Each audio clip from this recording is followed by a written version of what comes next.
जैसे कि अमित शाह ने यहाँ भरतपुर में मीटिंग की थी तो उन्होंने एक बड़ा अच्छा बयान दिया था कि पार्टी खंबे को भी खड़ा कर देगी तो उसे सिंह मान के जो है आपको चुनाव लड़ना है। राजस्थान का सिस्टम है ये, एक बार बीजेपी एक बार कांग्रेस। ये हमेशा पिछले कई सालों से हम देख रहे हैं, कई चुनाव हमने देखे हैं कि एक बार बीजेपी आती है एक बार कांग्रेस आती है। इस बार दोनों ही पार्टियों में विरोधाभास की भी स्थिति है। देखिए, मैं आपको बताऊं कि आप पार्टी को लेकर के लोगों में सोच है, बातचीत है कि भाई पार्टी बहुत अच्छी है। एक दो जगह जहां भी उनका अपना शासन है वहां जनता के लिए सब कुछ हो रहा है। अनकंट्रोल क्राइम को जो है एक इशू बनाया जाए और धार्मिक स्तर पे भी जो घटनाएं हुई, जो शोभा यात्रा वगैरहों पे जो हमले हुए, जो अभी जैसे नू की घटना भी जो हुई, ऐसे जो विषय हैं इनको बीजेपी एक हथियार के तौर पे इस्तेमाल करेगी। और जिस कम्युनिटी को जो बिलोंग करते हैं सचिन पायलट, उस कम्युनिटी में आज भी एक इंटरनल ये एक टीस है कि यार हमारा जो है मुख्यमंत्री नहीं बन पाया। राजस्थान में विधानसभा चुनाव आने वाले हैं और दोनों ही पार्टी बीजेपी कांग्रेस मैदान में उतर चुकी हैं। आप भी पीछे नहीं हैं, हनुमान बेनीवाल भी पीछे नहीं हैं। फिलहाल राजनीतिक समीकरण क्या होंगे, किस आधार पर कौन सी पार्टी ज़्यादा मजबूत बनेगी, कौन सी पीछे हटेगी, ये देखने वाली बात होगी। इन सभी विषयों पर, सभी समीकरणों पर राजनीतिक जो विश्लेषण है उस पर चर्चा करने के लिए राजस्थान के भरतपुर में वरिष्ठ पत्रकार हैं जो अनुभवी हैं और उनके टाइम में कई बार विधानसभा लोकसभा चुनाव भी हो चुके हैं। तो कहीं ना कहीं जानना चाहेंगे कि बारीकी से पार की नज़र क्या है, विश्लेषण क्या है राजस्थान की राजनीति का, खासकर विधानसभा चुनाव आने वाले हैं तो इसको देखते हुए क्या समीकरण बनने वाले हैं, कौन आउट होने वाला है, कौन इन होने वाला है, इस सब के बारे में चर्चा करेंगे। दीपक जी, क्या लगता है विधानसभा चुनाव आने वाले हैं, क्या राजनीतिक समीकरण बनने वाले हैं राजस्थान में? सुरेश जी, इस बार का जो विधानसभा चुनाव होगा वो काफ़ी रोचक होगा। सबकी निगाह टिकी हुई हैं और जो सरगर्मियाँ हैं वो भी शुरू हो गई हैं। लेकिन अभी चुनाव में देरी है, लेकिन उससे पहले जो मारामारी हो रही है वो टिकटों की मारामारी शुरू हो गई है। दावेदारों की संख्या लगातार बढ़ रही है। अभी तक बात करें भरतपुर विधानसभा क्षेत्र की तो यहाँ से भाजपा के टिकट के दावेदारों की संख्या बहुत ज़्यादा है। कांग्रेस के जो दावेदार हैं उनकी संख्या कम थी, लेकिन पिछले 2 दिन की बात करें तो कांग्रेस के भी प्रत्याशी निकलकर सामने आने लगे हैं। 4-5 लोगों ने लगभग अभी आवेदन किया है अपने पार्टी के लिए, टिकट के लिए। तो 7 विधानसभा सीटें हैं भरतपुर में, अभी सभी सीटों पर कांग्रेस का कब्जा है। तो जिसमें से लगभग 7 में से 6 पर मंत्री भी हैं, उनको मंत्री पद का दर्जा मिला हुआ है। 4 तो मंत्री हैं और 2 बोर्ड के सदस्य अध्यक्ष बनाए हुए हैं। लोगों का आकलन ये भी है, मीडिया का भी यही आकलन है, कुछ दिन पहले अखबारों ने भी छापा है कि जो मंत्री हैं उनका थोड़ा सा ग्राफ कम नज़र आता है। ये मीडिया ने अपनी खबरों में दिया है कि मंत्रियों का विरोध है और मंत्री अपने मैदान में, चुनावी मैदान में कमज़ोर साबित होंगे। भरतपुर का क्या परिदृश्य रहेगा ये तो समय बताएगा, लेकिन अभी फ़िलहाल ये नहीं कह सकते कि कौन आगे चल रहा है, भाजपा आगे है या कांग्रेस आगे है। इस तरह का कयास लगाना तो अभी सही नहीं होगा। लेकिन जो भाजपा की हवा पिछले 3 या 4 महीने पहले जो बह रही थी वो हवा थोड़ी सी डंप हुई है। नहीं, एक सवाल ये भी है कि 2013 के विधानसभा चुनाव में बीजेपी हावी थी, कांग्रेस का एक विधायक था। 18 में उल्टा हो गया, अब बीजेपी का सुपड़ा साफ हो गया। तो ये कहीं टेंडेंसी है, वो भी कहीं ना कहीं एंटी इनकम्बेंसी का माहौल बन सकता है। राजस्थान का सिस्टम है ये, एक बार बीजेपी एक बार कांग्रेस। ये हमेशा पिछले कई सालों से हम देख रहे हैं, कई चुनाव हमने देखे हैं कि एक बार बीजेपी आती है एक बार कांग्रेस आती है। इस बार दोनों ही पार्टियों में विरोधाभास की भी स्थिति है, चाहे बीजेपी हो चाहे कांग्रेस हो। वहाँ मुख्यमंत्री पद की लड़ाई, ये इस बात का बड़ा फ़र्क पड़ता है कि मुख्यमंत्री कौन होगा। वोटर भी है और जो नेता हैं उनके सभी के अंदर ये सवाल रहता है, मीडिया के सामने भी ये सवाल है कि बीजेपी किसको मुख्यमंत्री का चेहरा बनाएगी, कांग्रेस किसको मुख्यमंत्री का चेहरा बनाएगी। क्योंकि कांग्रेस में सचिन पायलट और अशोक गहलोत में संघर्ष चल रहा है, सबको पता है, जग जाहिर है। भाजपा में भी ये संघर्ष जोरों पर है, वसुंधरा राजे मुख्यमंत्री होंगे या गजेंद्र सिंह शेखावत होंगे या राजवर्धन सिंह राठौड़ होंगे या सतीश पूनिया होंगे, और भी तमाम नाम है बीजेपी में। इस बात का भी फ़र्क पड़ेगा। लेकिन मुख्यमंत्री की जो योजना है खासकर वो जो धरातल पर नज़र आ रही हैं, जैसे स्वास्थ्य बीमा योजना है, वो काफ़ी लोगों को लाभ उससे मिला है। जो लोग उससे लाभान्वित हुए हैं वो कांग्रेस को सपोर्ट करेंगे, ऐसा मेरा मानना है। साथ ही अन्य कई योजना भी हैं। अभी फूड पैकेट वितरण योजना शुरू करी है, ओल्ड पेंशन योजना उसका भी लाभ सरकार को मिल सकता है। भाजपा के पास यही है कि जो कांग्रेस का विरोध है, कांग्रेस के प्रत्याशियों का जो नेता हैं उनका जो विरोध है, जो मंत्री हैं उनका जो विरोध है, उसका बीजेपी को लाभ मिल सकता है। और इसका भी लाभ मिल सकता है कि एक बार बीजेपी एक बार कांग्रेस, तो इस बार नंबर बीजेपी का है, तो उस बात का भी लाभ मिलेगा। प्रधानमंत्री नरेंद्र मोदी का चेहरा है, वो भी काम करेगा। क्या होगा, ऊँट किस करवट बैठेगा, ये तो समय बताएगा। लेकिन फ़िलहाल तो मामला हर जगह जहाँ हम जाते हैं वहाँ हमसे यही सवाल किया जाता है कि साहब पत्रकार जी क्या पोजीशन चल रही है, किसको टिकट मिल रहा है, कौन जीतेगा, कौन हारेगा, कौन मुख्यमंत्री बनेगा। ये बहुत सारे सवाल लोगों की जुबान पर है। राजनीतिक पिक्चर अभी धुंधली है। प्रमोद जी, मेरा सवाल ये है कि मुख्यमंत्री अशोक गहलोत रिपीट करने का दावा कर रहे हैं, और ख़ासकर इसलिए दावा भी कर रहे हैं क्योंकि जो योजना जन कल्याणकारी चलाई हैं वो उनसे उनको लगता है कि जनता खुश है, रिपीट कर सकते हैं।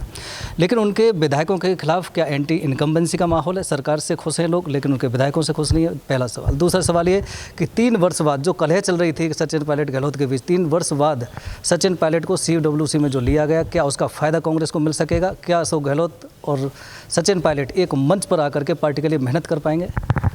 देखिए, हर सरकार ये उम्मीद करती है कि हमारी सरकार रिपीट होगी, चाहे वसुंधरा राजे की सरकार रही हो, चाहे अशोक गहलोत जी की रही हो।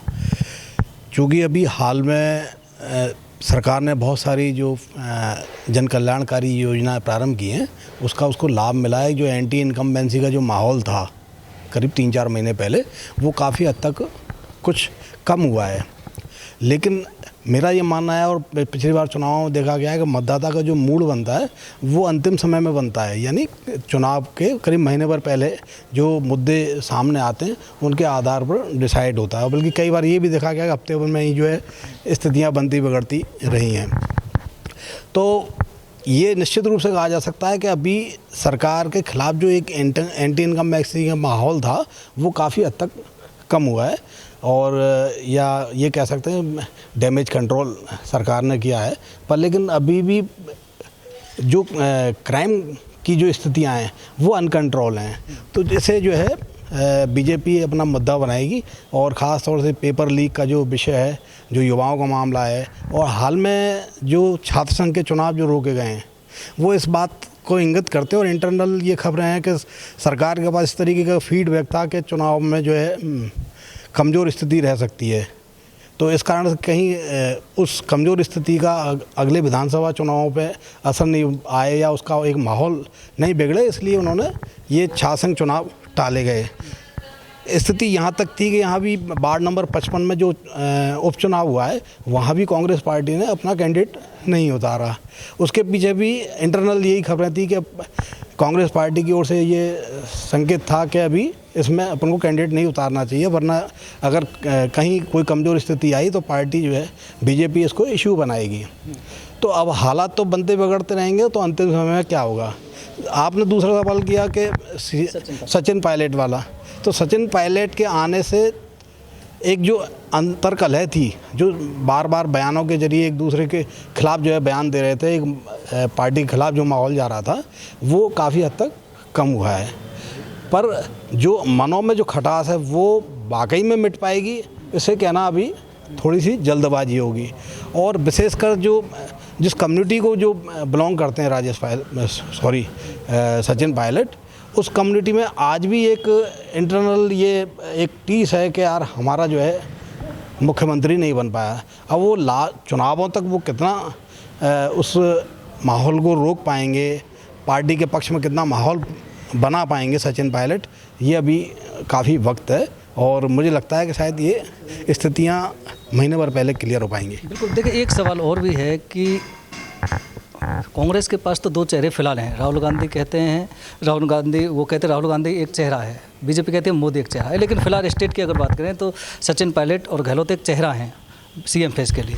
लेकिन बीजेपी में कोई चेहरा फिलहाल नहीं दिखाई दे रहा है। वसुंधरा को जिस तरह से अलग थलग किया हुआ है, वसुंधरा को कोई कमेटी में नहीं लिया गया, तो क्या वसुंधरा को अगर सही प्लेटफॉर्म पर नहीं लाती बीजेपी तो क्या सिला होगा? अगर लाती है तो कितने मायने होंगे?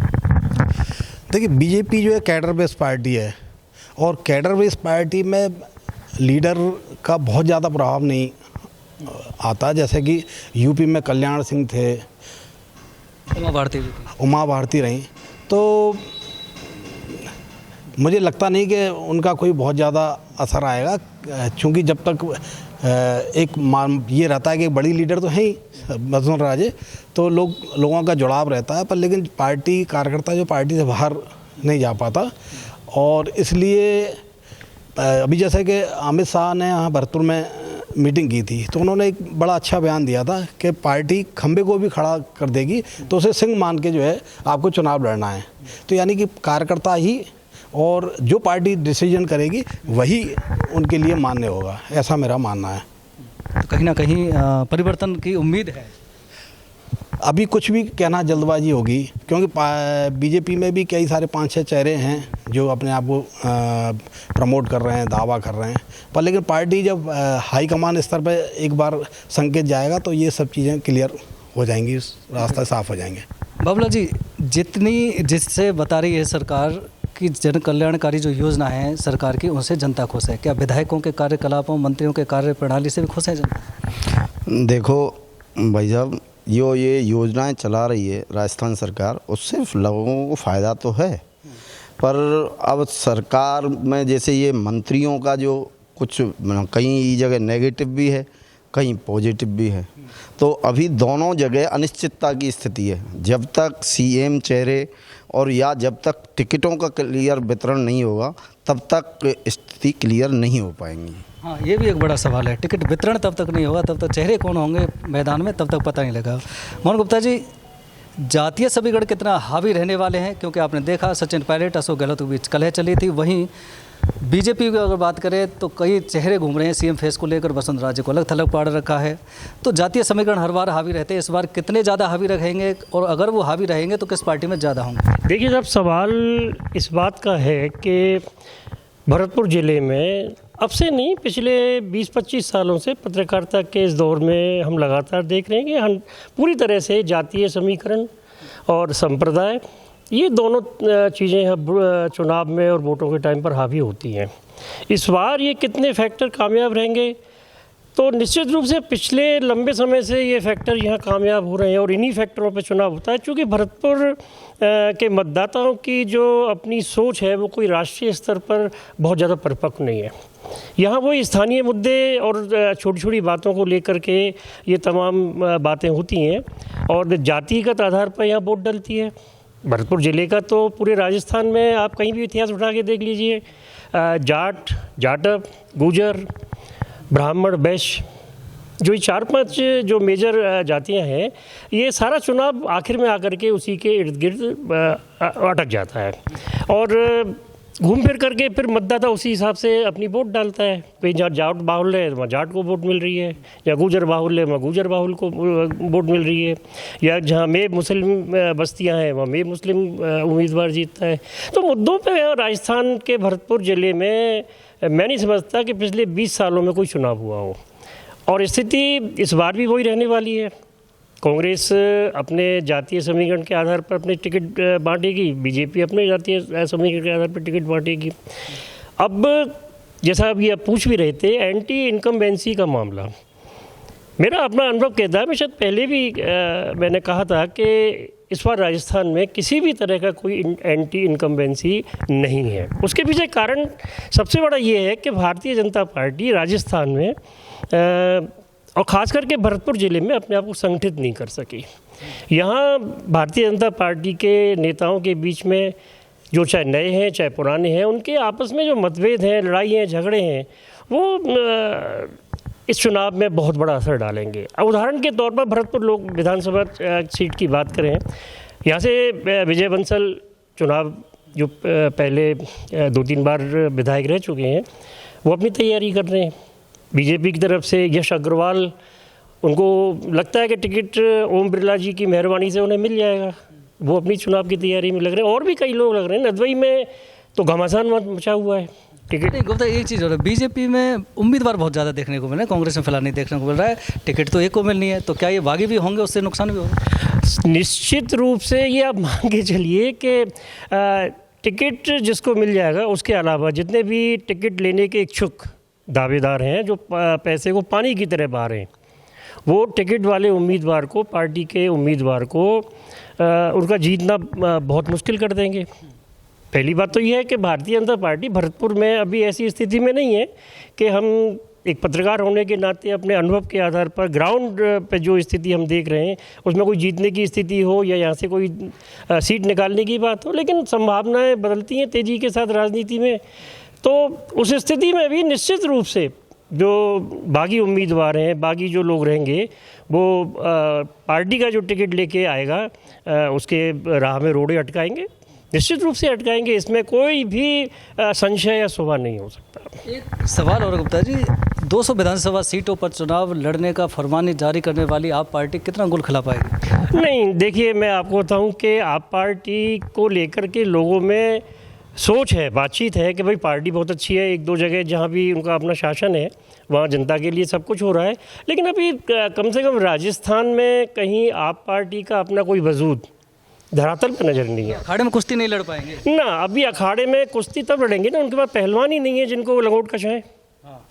तो ऐसी स्थिति में फिर वो उम्मीदवार खड़ा कर देना किसी को भी टिकट दे के अपनी एग्जिस्टेंस बनाए रखने के लिए कि भाई हम भी चुनाव लड़ रहे हैं, वो एक अलग बात है। लेकिन अभी राजस्थान में तो कहीं मेरे हिसाब से या मेरे अनुभव के आधार पर कहीं राजस्थान में आप पार्टी का कोई अपना अस्तित्व नज़र नहीं है। बिल्कुल, थोड़े सवाल और हैं और भी आएंगे। संजीव चीनिया जी, मेरा एक सवाल आपसे है, ईस्टर्न कैनाल प्रोजेक्ट जो है ERCP एक बड़ा मुद्दा है पूर्वी राजस्थान के 13 जिलों के लिए।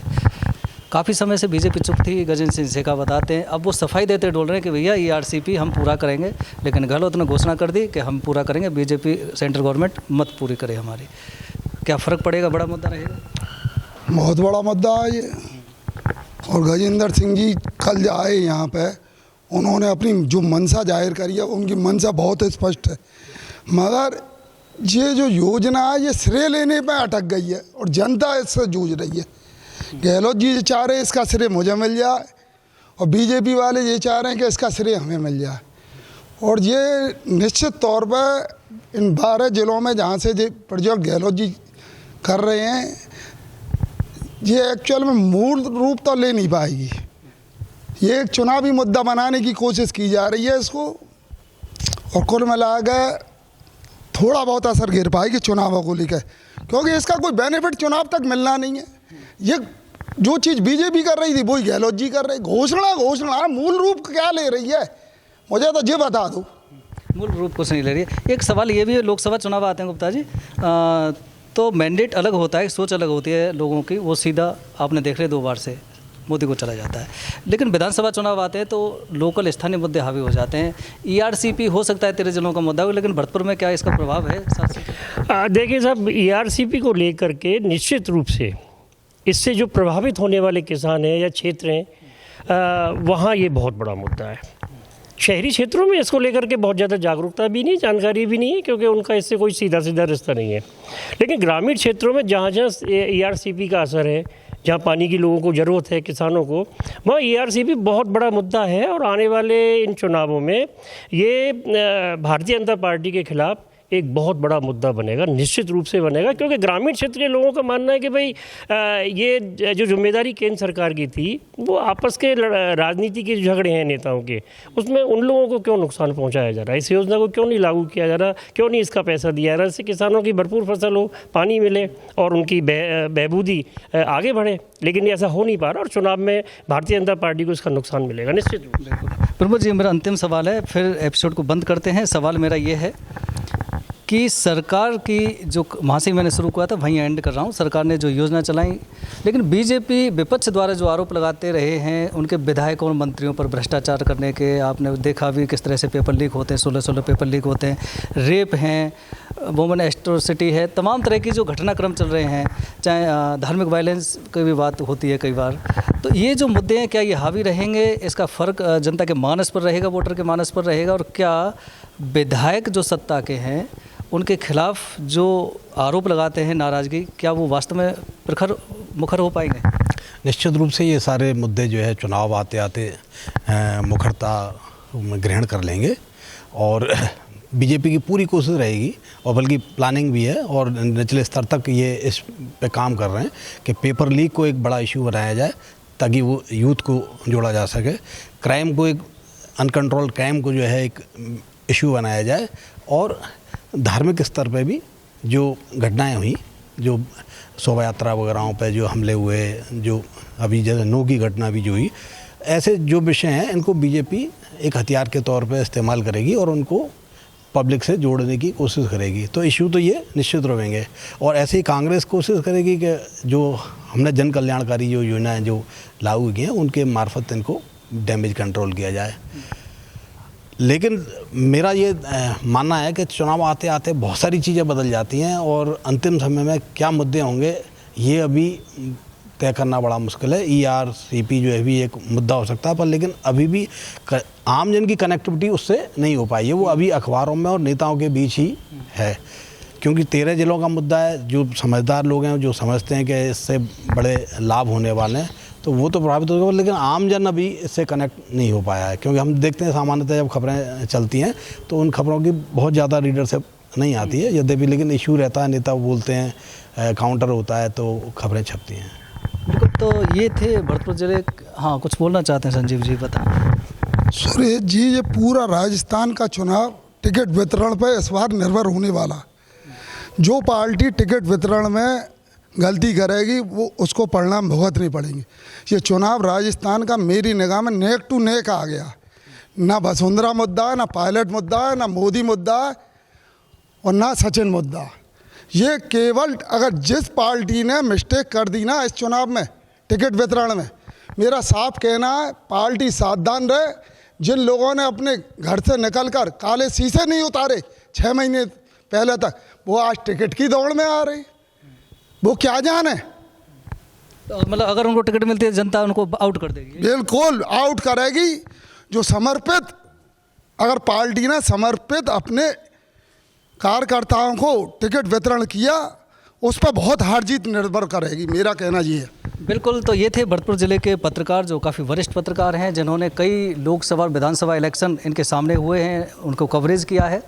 सभी ने अपनी अपनी राय दी। राजस्थान के पूरे राजनीतिक विश्लेषण को लेकर क्या समीकरण हावी रहेंगे, क्या इनकम्बेंसी रहेगी, क्या होना चाहिए, क्या नहीं होना चाहिए, कैसा रहा हमारा ये बुलेटिन और विश्लेषण राजस्थान की राजनीति का कैसा रहा पत्रकारों के साथ, ये कमेंट बॉक्स में ज़रूर आप हमें बताएं।